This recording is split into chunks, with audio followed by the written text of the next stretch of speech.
Master Praveen పగడాల గారు ఈ మధ్యలో రోడ్డు ప్రమాదంలో చనిపోయారని కొందరు పథకం ప్రకారం వేసినటువంటి ప్లాన్లో భాగంగానే ప్రమాదంగా చిత్రీకరిస్తున్నారు అని అంటున్నారు. మొత్తానికి ఇది రోడ్డు ప్రమాదం అంటారా, హత్య అంటారా? ఒకవేళ హత్య అయితే దీనివల్ల ఎవరికి లాభం, ఎవరు చేయించి ఉంటారని మీరు అనుకుంటున్నారు? దీనివల్ల మత విద్వేషాలను రెచ్చగొట్టి వాళ్ళ పబ్బం గడుపుకోవాలనుకుంటున్నారా? ప్రవీణ్ పగడాల గారు ఒక క్రైస్తవ మత బోధకుడు. మరి ఆయన గురించి రెండు తెలుగు రాష్ట్రాల్లో క్రైస్తవ సమాజానికే కాకుండా మరి ఇక్కడ ఉన్నటువంటి అనేక మతాల కూడా ఆయన పరిచయమైనటువంటి సుపరిచితుడు. అయితే ప్రవీణ్ గారిది హత్య అనడానికి ఇప్పుడు చేసినటువంటి దర్యాప్తుల్లో మరి అనేక రకాల కోణాలలో కూడా సాధ్యమైనంత వరకు అది హత్యగానే అందరికీ కనిపిస్తుంది.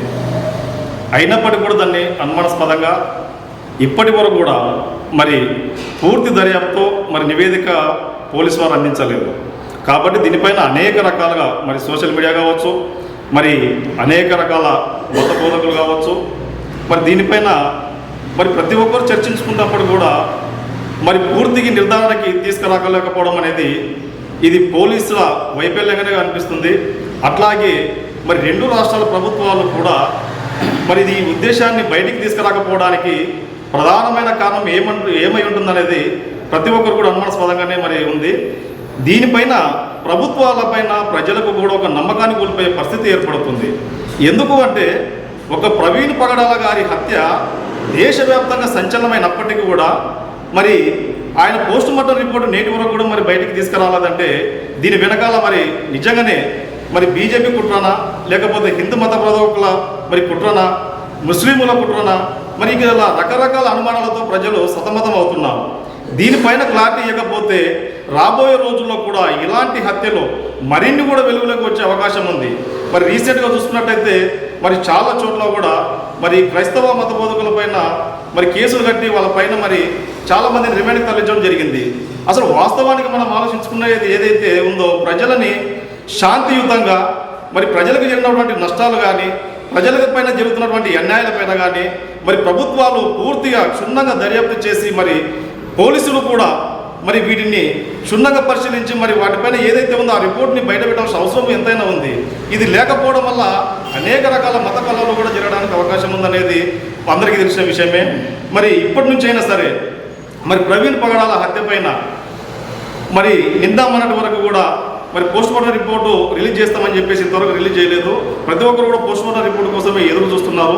ఇది ముమ్మాటికి హత్య అనేది చాలామంది ఒక ఉద్దేశం ఉంది కాబట్టి, హత్య జరగడానికి ఎక్కువ అవకాశం ఉంది కాబట్టి మరి ఆయన మీద తీసినటువంటి అనేక రకాల సీసీ ఫుటేజ్లు కూడా మరి పూర్తిగా పరిశీలించేటైతే ఎక్కడ కూడా పూర్తిగా ఇక్కడ ప్రవీణ్ కుమారే అనేది స్పష్టంగా ఎక్కడ లేదు. కాబట్టి ఇది ముమ్మాటికి ఇది అనుమానాస్పదంగా జరిగినటువంటి హత్యని చెప్పేసి మేము అనుకుంటున్నాం. ప్రజలు కూడా మత విద్వేషాల జోలికి పోకుండా మరి భారతదేశంలో అనేక రకాల జాతులు, అనేక రకాల కులాలు, అనేక రకాల మతాల వంటి వారు మరి సమైక్యంగా మరి ఐక్యతతో కలిగి జీవిస్తున్నప్పటికీ కూడా మరి రాజకీయ లబ్ధి కోసము చాలామంది మరి వాళ్ళ వ్యక్తిగత మరి అవకాశాల కోసము అనవసరమైన విషయాలని మరి మత విద్వేషాలను రెచ్చగొట్టే విధంగా చేస్తున్నారు.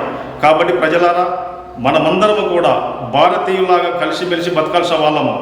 మరి అధికారాల కోసము అలవాటు పడినటువంటి వ్యక్తులు మరి వాళ్ళ అవకాశాల కోసం ఇలాంటి మత విద్వేషాలు రెచ్చగొడుతున్నారు. కాబట్టి మత విద్వేషాల జోలికి పోకుండా ప్రభుత్వాలపైన, ప్రభుత్వ చట్టాలపైన ప్రతి ఒక్కరు కూడా నమ్మకం ఉంచి వాటిని మనము ప్రభుత్వాన్నితో పని చేయించుకోవడమే మన పని. కాబట్టి అనవసరమైన అనుమానాలతోనో, అనవసరమైన మరి విషయాల గురించో మనము రెచ్చగొట్టే విధంగా మాట్లాడుకుంటూ ప్రజలకు ఒకరికొకరు మరి అనుసంధానం లేకుండా మరి జీవించే విధంగా కాకుండా ఒకసారి ఆలోచించే విధంగా ప్రతి ఒక్కరు కూడా ప్రతి మతాన్ని గౌరవించే విధంగా మరి సాటి మతం పైన మనకు సానుకూలత ఉండి ప్రతి మతాలను గౌరవించే విధంగా ఉండాలని చెప్పేసి కోరుకుంటున్నాను.